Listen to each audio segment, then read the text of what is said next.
अस्सलाम वालेकुम। आज हम आपको इस वीडियो में अल अंदलूस में मालिकी फ़िक़्ह के बारे में बताएंगे, उसके उरूज के बारे में मुख्तसर में बताएंगे, कुछ ज़्यादा तवील में नहीं। हमारे दीन इस्लाम में आम तौर पर 4 फ़िक़्ह मशहूर हैं: हनफी फ़िक़्ह, मालिकी फ़िक़्ह, शाफ़ी फ़िक़्ह और हम्बली फ़िक़्ह। और ये चारों फ़िक़्ह इनके बानी के नाम पर रखे गए हैं। जैसे हनफी फ़िक़्ह के बानी इमाम अबू हनीफ़ा रहमतुल्लाह अलैह, और मालिकी फ़िक़्ह के बानी इमाम मालिक बिन अनस रहमतुल्लाह अलैह, और इसी तरह से शाफ़ी फ़िक़्ह के इमाम शाफ़ी और हम्बली फ़िक़्ह के इमाम हम्बल। तो अंदलूस में मालिकी फ़िक़्ह के सबसे बड़े आलिम थे यहया बिन यहया। यहया बिन यहया के बारे में एक दिलचस्प वाक़या ये बयान होता है कि यहया बिन यहया मसमूदी अंदलूस से चलकर हज़रत इमाम मालिक रहमतुल्लाह की खिदमत अक़दस में मदीना मुनव्वरा पहुँचे। एक दिन एक शोर हुआ कि हाथी आया है। तमाम तलबा अपने उस्ताद मुकर्रम हज़रत इमाम मालिक से इजाज़त लेकर हाथी देखने चले गए, मगर हज़रत यहया बिन यहया मसमूदी अपनी जगह से न उठे।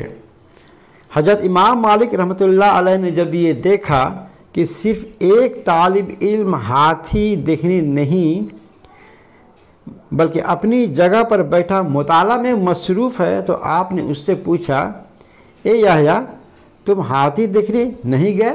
जाओ तुम भी हाथी देखाओ। तो हज़रत यहया बिन यहया मसमूदी ने उस्ताद मुअज़्ज़म हज़रत इमाम मालिक रहमतुल्लाह अलैह से कहा, उस्ताद मुकरम, दरअसल मैं अपने शहर से आपको देखने और आपसे इल्म व अदब सीखने के लिए आया हूँ, मैं हाथी देखने नहीं आया। सोच लीजिए, ये था यहया बिन यहया के बारे में एक वाक़या कि हाथी के मुकाबले में उन्होंने इल्म को ज़्यादा तवज्जो और इम्पोर्टेंस दिया। तो यहया बिन यहया अंदलूस में मालिकी फ़िक़्ह के एक तरह से आप उनको समझ लीजिए कि वो बानी हैं और बहुत बड़े वहाँ के फ़क़ीह थे।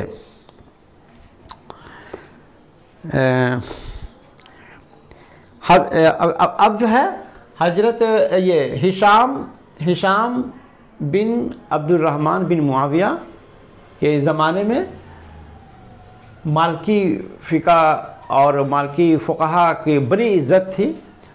और उसके बाद हकम बिन हिशाम के अहद हुकूमत में थोड़ा सा ये उसके उलमा को थोड़ा सा वो इस तरह का फिर जो है इम्पोर्टेंस या जो है मुकाम नहीं दिया गया। हज़रत मालिक की खिदमत में अंदलूस के बाज़ मुसलमान आए और कुछ अरसे रहकर अंदलूस वापस गए। हज़रत इमाम मालिक ने सुल्तान हिशाम के हालात सुनकर बड़ी मोहब्बत व अक़ीदत का इजहार किया। चुनांचा वो फरमाया करते थे कि दुनिया में कोई शख्स अगर खलीफतुल मुस्लिमीन होने का मुस्तहक़ है तो वह सिर्फ़ हिशाम बिन अब्दुर रहमान है। इमाम मालिक रहमतुल्लाह अलैह के ये कलमात अब्बासियों को सख्त नागवार गुज़रते थे और इसलिए अब्बासियों के हाथों से उन्होंने अज़ियतें बर्दाश्त की।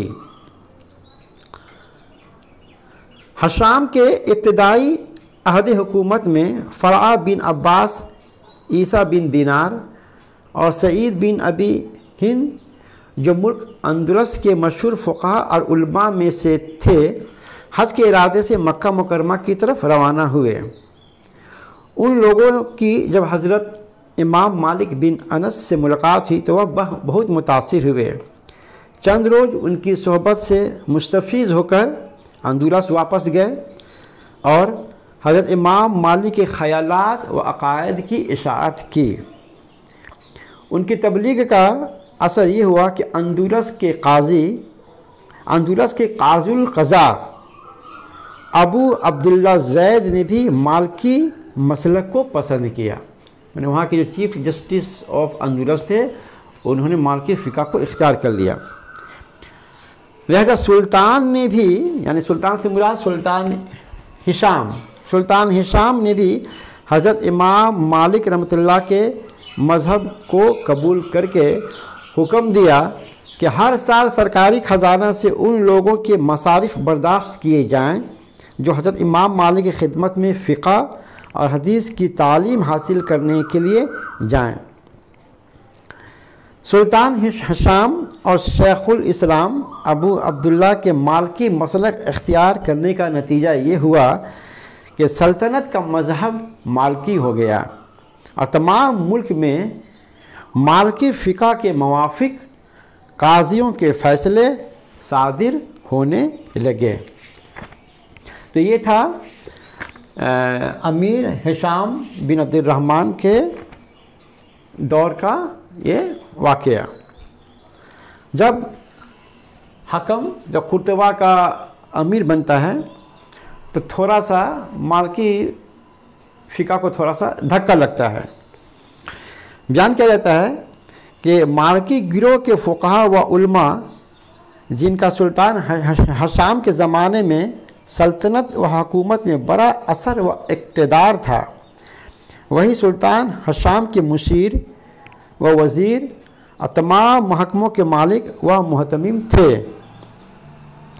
मजहबी पेशवा होने के सबब आवाम और भी ज़्यादा उनके ज़ेर असर थे। ये हिशाम के ज़माने की बात हो रही है, लेकिन जब सुल्तान हकम जब इक़्तिदार को संभाला तो सुल्तान हकम ने तख्त नशीं होकर इन मौलवियों के बढ़े हुए इक़्तिदार को कम करने की कोशिश की और उनकी सोहबत को अपने लिए ज़रूरी न समझा। तो नतीजा क्या हुआ? सुल्तान की ये खुद राई या खुद आराई उनको सख्त नागवार गुजरी। वह सुल्तान के ख़िलाफ़ नुक्ता चीनी और ऐब शुमारी में मसरूफ़ हो गए। यहया बिन यहया कुर्तबा के काजुल क़ज़ा और अंदुलस के शेखुल इस्लाम बना दिए गए थे हिशाम के ज़माने में। वह अपने असर व इक़्तिदार और एहतराम व इख्तियार को कम देखकर और भी ज़्यादा सुल्तान के अमाल व अफ़आल पर राय ज़नी करने में मसरूफ़ हुए।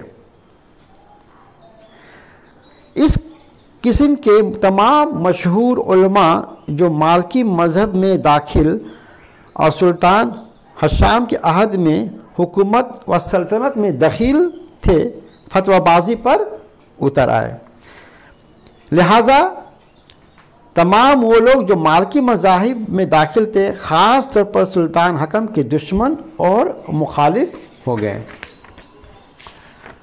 तो इस तरह से थोड़ा सा माने हकम के ये लोग माने दुश्मन हो गए, क्योंकि हकम ने उनके इम्पोर्टेंस को थोड़ा सा रिड्यूस कर दिया। तो इसके बाद क्या हुआ कि हकम ने अपने दौरे हुकूमत में एक जदीद फ़ौज को मुरतब किया। उसने ये किया कि उसने अपने फ़ौज में माने अंदुलस के मुसलमान के अलावा जो जुनूबी अंदुलस में जो ईसाई बाशिंदे थे उनको फ़ौज में भर्ती करना शुरू किया। उन ईसाइयों को मुश्तबह मुसलमानों के मुकाबले में हुकूमत वक्त का ज़्यादा वफ़ादार और मुअतमिद समझा गया।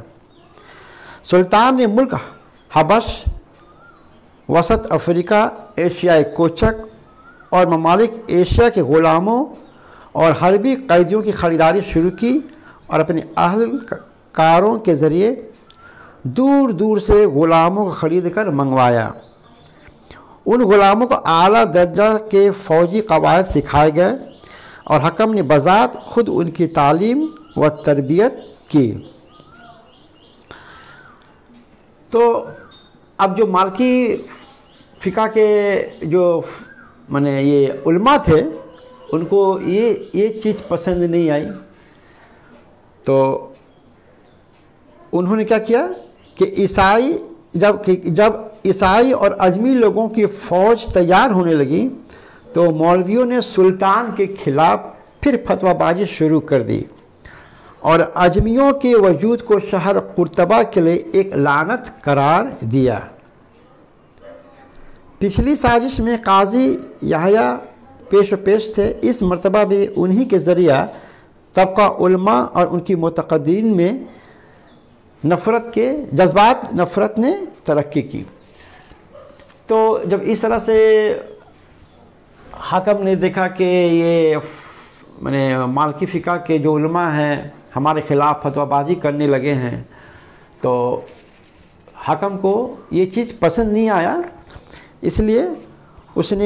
इसलिए मजबूर होकर हाकम ने हुक्म दिया कि मालिकी मज़हब के जिस कदर पीर व कुर्तबा और उसके नवाह में मौजूद हैं सबको जिला वतन कर दिया जाए। सुल्तान हकम ने यही काफ़ी समझा कि उनके मुतक़द्दीन को जिला वतन कर दिया जाए। माने उन्होंने उलमा को तो छोड़ दिया, लेकिन उनके जो फॉलोअर्स थे उनको कहा गया कि तुम लोग जो है मुल्क से निकल जाओ, क्योंकि उलमा को निकालना ये कोई मामूली बात नहीं है। इसलिए उन मालिकी लोगों को जिला वतनी के हुक्म की तामील बड़ी सरगर्मी से अमल में लाई गई। ये लोग माने इनके जो मालिकी फ़िक़्ह के जो फॉलोअर थे, ये लोग जब साहिल अंदुलस पर पहुँचे तो उनमें से 8000 आदमी जो अपने साथ जन व फर्जन भी रखते थे मराकश में जाने पर आमादा हुए। मन अल अंदुलस से वहाँ से वो लोग मराकश चले गए, क्योंकि जिला वतनी का हुक्म हो गया था, इसलिए अंदुलस को छोड़कर मरक्को चले गए।